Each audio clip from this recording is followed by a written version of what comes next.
Olá a todos, aqui o pastor Edmar da Casa de Oração, Atos 12. Hoje eu quero falar de um milagre muito conhecido do Evangelho, um milagre muito conhecido de todos nós, que foi o milagre que Jesus realizou num casamento em Caná da Galileia, onde ele transformou a água em vinho. Um milagre bastante conhecido, um milagre que revela o vinho da graça. E eu queria conversar sobre esse aspecto do milagre. O que representa aquele vinho de Jesus? Eu chamo de o vinho da graça. Antes de nós entrarmos no assunto desse vídeo, eu quero pedir para que você exerça a graça, trazendo o seu like, dando o seu joinha nesse vídeo, comentando o que você achou desse vídeo, o que esse vídeo te tocou, aonde esse vídeo foi mais interessante para você. Divulgue esse vídeo também, recomende, compartilhe com seus amigos esse vídeo. Ajude o Evangelho a chegar a toda a criatura. E existe um texto, então, no capítulo 2 do livro de João, que fala sobre as bodas de Caná. Jesus estava num casamento. Estava ele, alguns dos seus discípulos, estava também a sua mãe. E nós conhecemos a história, nesse determinado casamento faltou vinho. E o vinho era importante para uma festa, uma celebração de casamento. Então a sua mãe ali, Maria, ela acaba pedindo, né, avisando Jesus, olha, faltou vinho. E pelo desenrolar do texto, por aspectos do texto, existe ali a grande possibilidade de que ela estivesse querendo que ele se manifestasse publicamente naquela festa como Messias. O Messias que era capaz de realizar prodígios. Jesus toma uma decisão. Ele realiza o milagre em segredo, em oculto. Ele não se manifesta naquele momento. Ele diz a Maria: ainda não chegou a minha hora. Mas o texto traz outros aspectos ali que revelam a graça de Jesus.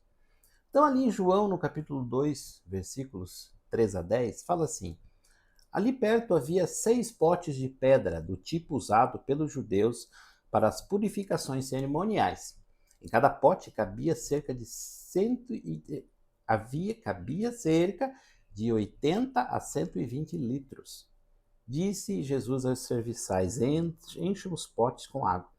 E os encheram até a borda. Então ele disse: agora levem um pouco do vinho ao encarregado da festa. Eles assim fizeram. O encarregado da festa provou a água que fora transformada em vinho, sem saber de onde viera, embora soubessem os serviçais que haviam tirado a água. Então chamou o noivo e disse: todos servem o primeiro, o melhor vinho, e depois que os convidados já beberam bastante, o vinho inferior a servido. Mas você guardou o melhor até agora. Então, aqui que nós precisamos entender, aqui o primeiro aspecto, o primeiro elemento que aparece, são esses potes de água. Potes que não eram simplesmente pequenos potes, eram as talhas de água que eram utilizadas ali para purificação ritual. Então, essas talhas, como o texto fala, cabiam entre 80 e 120 litros de água. E eles eram utilizados para que os judeus lavassem as mãos cerimonialmente. Não era uma lavagem de mãos para higienizar as mãos.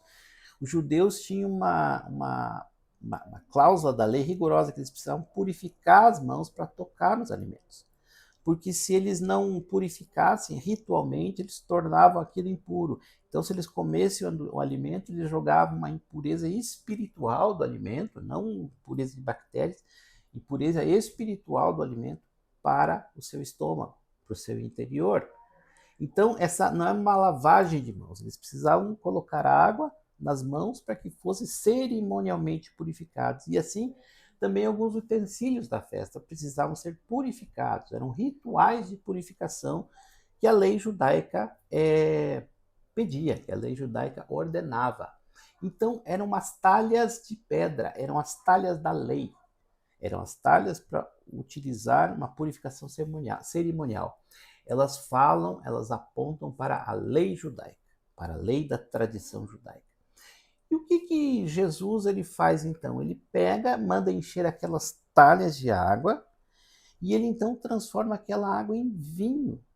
é literalmente Jesus convertendo a água da lei para o vinho da graça. Por que vinho da graça? Algum tempo mais tarde, ele vai usar esse mesmo elemento, vinho, na última ceia, como símbolo do seu sangue. Ele ergue uma taça de vinho e diz: esse é o meu sangue da nova aliança. E o sangue de Jesus, vertido na cruz do Calvário, foi que deu a nós a oportunidade de acessarmos a graça dele. O sangue de Jesus representa a graça. Então Jesus ele converte a água da lei no vinho da graça. E existe um versículo em Mateus 5,17 que Jesus fala assim: não pensem que eu vim abolir a lei ou os profetas. Não vim abolir, mas cumprir. Jesus diz: não, eu vim cumprir a lei. Ora, Jesus era um homem perfeito. Só ele consegue cumprir a lei. Só ele conseguiria cumprir aquela infinidade de mandamentos que a lei dizia de maneira 100%. Nós não somos capazes de cumprir a lei, nenhum judeu era capaz de cumprir a lei, porque nós somos pecadores. A nossa natureza pecaminosa nos impede de cumprir a lei 100%. Mas Jesus não. Jesus, ele é perfeito. Ele consegue cumprir a lei. Mas ele deixa um ensinamento, que a lei é cumprida na essência. A lei é cumprida no amor. Jesus disse: quem ama o próximo como a si mesmo, e quem ama a Deus sobre todas as coisas, ele cumpre a lei. Cumpre toda a lei, porque aí está a chave de toda a lei dos profetas. A chave para o cumprimento da lei é o amor. Romanos 13:8 fala assim: pois aquele que ama o seu próximo tem cumprido a lei. Então eu não preciso me esforçar para cumprir a lei. Porque a lei dizia: não mate, não adultere, não roube, ame a Deus, ame os seus pais, honre os seus pais. E tudo isso é muito bom, tudo isso é ótimo. Mas quando isso é um mandamento, quando isso são simplesmente cláusulas ali, um checklist que eu preciso verificar, isso é vazio por si mesmo. Pense em alguém tentando cumprir a lei. Ah, eu preciso honrar os meus pais. Muito bem, então vou honrar os pais, vou respeitá-los, vou ser obediente, vou ali dar bom testemunho para os meus pais. Mas no meu interior eu fico, puxa, eu preciso ficar submisso a esses dois velhos chatos. Eu gostaria que esses velhos morressem, assim ia ter liberdade. Essa pessoa está cumprindo a lei? Não.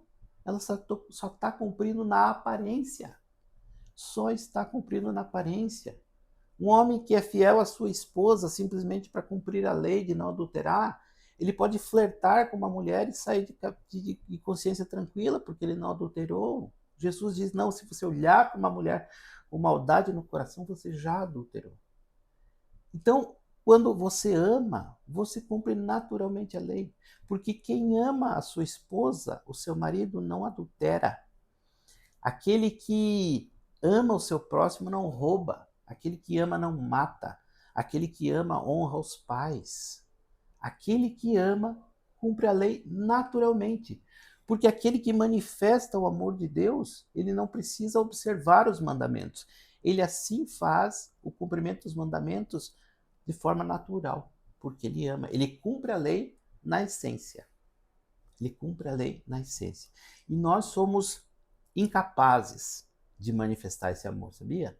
Nós somos pecadores, nós não somos capazes de manifestar o amor de Deus. Até aí nós precisamos da graça, porque o Espírito Santo precisa testificar no nosso espírito, precisa nos transformar de dentro para fora, para que através do Espírito da graça eu consiga manifestar o amor de Deus e só assim eu consiga cumprir a vontade de Deus de maneira natural. Nós precisamos da graça. E falando ainda em graça, o texto segue dizendo que o encarregado da festa foi até o noivo e elogiou o noivo. Ele disse: você guardou o bom vinho até o fim.